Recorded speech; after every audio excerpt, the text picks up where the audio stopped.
Script, Spring 2019. Introduction, David Wilson Self, DW to some, but Daddy to me and my sisters. He was born in 1919 in a small town in northern Alabama. His daddy was a Methodist preacher with 9 kids, mostly boys. They moved to a new town every couple of years. Daddy would be 100 years old this year. We spent a lot of time driving in cars and playing golf. He passed away when he was 66 and I was 31. Writing about our life together opens up spaces in the relationship, kind of like wormholes, connecting certain moments on the timeline. These are a few of those moments. Opening 1, Phoenix City, Alabama, circa 1959. I'm 5, Daddy is 40. He started the car and then remembered something in the house. Don't touch anything. He left the car idling in the park. As soon as he was out of sight, I scoot over and play driver. Next thing I see is Daddy chasing the car as it's backing away from the house. Bam! Hits a tree across the street. Everything stops. Daddy rushes up to the car, looking in all the windows for me. Somehow, I'm all the way back in the station wagon. Our eyes lock. I knew he would be mad, but I didn't expect him to be as scared as I was. A couple of years later, after swimming at a neighbor's pool, Daddy lets me sit in his lap and drive the dusty lane back to the highway. He works the pedals and I steer.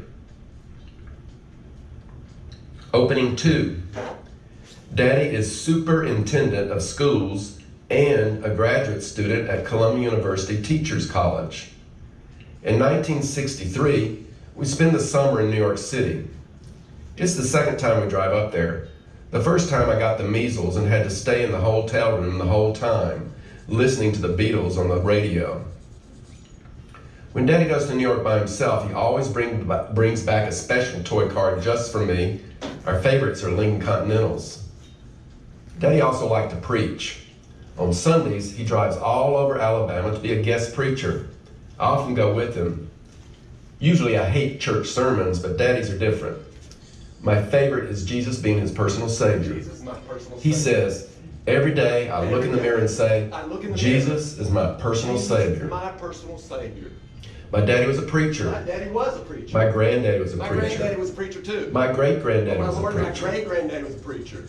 My daddy loved Jesus. I love my daddy. I love my daddy loving Jesus. I love my daddy loving Jesus. I love Jesus loving my daddy loving me. Jesus loving my daddy I loving want to me. be like my daddy loving Jesus loving daddy. Loving Jesus. I want to be daddy. I want to be daddy. Later in the 60s, Daddy starts making ice cream and buying different flavors to mix in. Every night, he offers it to anybody that wants a scoop or 2 or 3. Or 4. Who wants some scream? Who wants some Me, scream? me. Daddy, I want some scream, Daddy. Please, Daddy, can I have some scream? Scream. Opening 3, drive-by cruise control. New York City, 1969.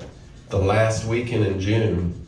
My parents and I just moved from Tuscaloosa, Alabama to Evanston, Illinois, because Daddy stops being a college professor and goes to work for the Methodist. I'm 15 years old and let my hair grow so I can part it in the middle like John Lennon. We are in Manhattan to chaperone my sister and her friends. I'm wearing my blue and white striped bell bottoms and feeling super cool while I'm off by myself window shopping on Lexington Avenue. I notice one guy after another pretending to be nonchalant, but obviously checking me out. I kind of know what's going on. I don't do anything to encourage it, but I definitely notice. I notice. I don't encourage. I don't. The next morning, I see headlines at newsstands all over Midtown. Drag Queens riot in Greenwich Village. In the early hours of June 28, New York City police raided the Stonewall Inn, a Greenwich Village bar frequented by homosexuals. The raid sparked a riot among bar patrons and neighborhood residents as police hauled employees and patrons out of the bar. Wow. Wow. New York City is a whole other universe. Cruise control. Cruise control. Turns out that weekend was the beginning of Gay Pride, and that's why all the Gay Pride parades happened in the last week in June. Last week in June, Gay Pride. I also learned that Judy Garland died that day. Judy, Everybody loves you. All the queens were resisting the usual raid and attacking the police with high heels, screaming, not tonight, honey, not tonight. Who wants some scream? Scream. Woo! Baby. Opening 4. Yeah, It's fun to stay at the YMCA. The year I turned 16, my hair is long enough to let it hang out the window and blow in the wind. Daddy wants my long hair to get cut. I ignore and resist. Like a queen. Eventually, he drops it. Then in one of his sermons, he preaches about having a son who likes to let his hair blow out the car window. Blow in the wind. He goes with me to get my driver's license. Let's take I wear a short hair wig so the instructor will not discriminate against me for being a hippie. Can you believe it? Daddy doesn't say a word. He never said a word. June 1972, I'm 18 years old and graduated from high school. I've cut my hair to a medium length. It's still longish, but has more bounce. I'm with Daddy in Manhattan. We stay in separate rooms at the YMCA on Upper East Side. Each day I explore while Daddy attends a church-related Always conference. at those church conferences. I visit the Merce Cunningham Dance Studio, check out art galleries and museums. I watch the unfinished World Trade Center going up. Going up, going up, going On up. the elevator leaving the Y to go to dinner, Daddy asks me about my day. How was your day, buddy? I look at him and say, well, some guy asked me to come up to his He room. asked me to go up to his room. Daddy looks at me with a big grin on his face and says, you know, there are probably a lot of homosexuals that would be interested in you. Oh, really? I think. I think. Well, he's definitely got my number, for sure. That's for sure. Who wants some scream? I want some scream, Daddy. It took me a few years before I officially came out to the whole family. Some people were concerned that it might destroy Daddy. Naturally, it was on a car trip when I told him I was gay. Naturally. Daddy just shrugged and said, well, I had an uncle who was homosexual. He shot himself. Huh? Huh? SCREAM. Scream. Scream. Opening 5. Opening 5. Breaker, breaker. Breaker, breaker. Jack Johns appears in dreams. Fun, play, love. The end. Breakdown, break up, break out. June 1978. Daddy's in Manhattan for a conference, and he's visiting me for the first time since I moved there a couple of years earlier. We're sitting in my apartment on 13th Street right off 5th Avenue. It's a very nice place. I pay the maintenance fee, but I don't own it. It was designated Jimbo's place by the owners. 2 men older than me. I'm sitting at the table with Daddy, attempting to explain to my biological father my very complex life and my older friend / lover. Daddy sits listening with one leg crossed over the other. His lower leg and foot are bouncing. He smiles and nudges me with his foot. Are you having fun? Having fun? Are you in love? You in love? I guess so. I guess. I'm having fun when I make him laugh, and I love that. Right, I love that part. I am in love, and I like playing in the closet. I just don't like living there. Over and out, good Over buddy. and out. Scream, scream, No Daddy closet scream. for me. Opening 6. Fall 1985. I'm in Alabama, recovering from a rough year. Another breakup, breakdown, breakout. Driving my sister's car back to Tuscaloosa from Macon, Georgia. I'm going down a hill passing a truck when suddenly the tire tread comes off and wraps around the axle. The steering freezes up. I lose control of the car, flipping and rolling down into a deep ravine. Gripping the steering wheel like crazy and literally seeing a lifetime of memories flashing through my mind.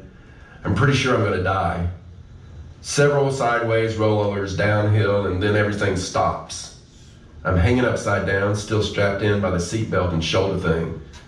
The windshield has blown out and the passenger seat is mashed down. There are thick kudzu vines surrounding me. Must have cushioned the impact. I'm still alive. I carefully crawl out of the car and move slowly toward the top of the hill, seeing several witnesses.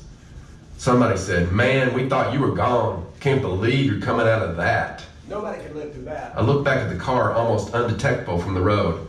That could have been the end.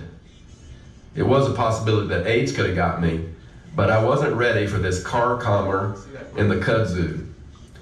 After a long wait, a state trooper picks me up and drives me to Centerville, Alabama, dropping me at a car dealership. I guess he knew the people and they knew Daddy, and so I wait. Everybody knew Daddy in Alabama. When Daddy finally walks in the door, we look at each other. I'm so happy to see him. He's clearly happy to see me, alive. I just wanted to hug him so much, but just can't in front of those good old Alabama boys. Guess I'm not as out as I thought. A few days after the crash, I visited an alternative doctor in Birmingham. He has some strange techniques. He told me, your soul connection is very weak right now and your magnetic poles have reversed. Huh? When Daddy heard about this, he said, your poles got reversed? You better watch out, because you might start liking girls.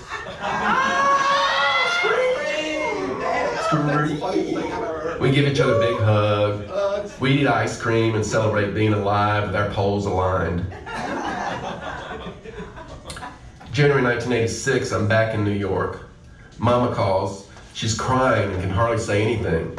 Are you okay? No, I'm not. Your daddy just had a heart attack and dropped dead. My heart stops. No breath. What? What happened? What happened? He and Mama were at a cabin in Tennessee with a bunch of friends hanging out, eating, playing cards, and playing golf. Everything seemed fine. Daddy says, gotta meet a man about some things, goes into the bathroom and never comes out. There's a video of him that day doing some stretches that I taught him for his sore back muscles. His hands on his hips doing circles. He's telling the story about my car wreck and weird treatment. Yeah, and he was hanging upside down in that car and his soul had left his body. A couple hours later, Daddy meets Jesus. I love Jesus, loving my dad. That night in a dream, Daddy is standing nearby waiting while I'm in the shower. He hands me a towel and he says, hang in there, sport. Yeah, like they say. He handed in the towel. Scream, scream. Who wants some scream? I want some scream, Daddy. Epilogue. Daddy called me sport when I was really young, maybe hoping I would live into the name. We shot hoops in the backyard and spent a whole lot of time going to football and basketball games. All that was okay, but playing golf, driving the balls, and walking the long fairways while Daddy told stories and listened to my problems helped me get a perspective on most everything. Looking over the years and time we had together, and since then, I see how much of him is in me and also how available he was for whatever his son brought to him. I love you, Daddy. Let's have some scream.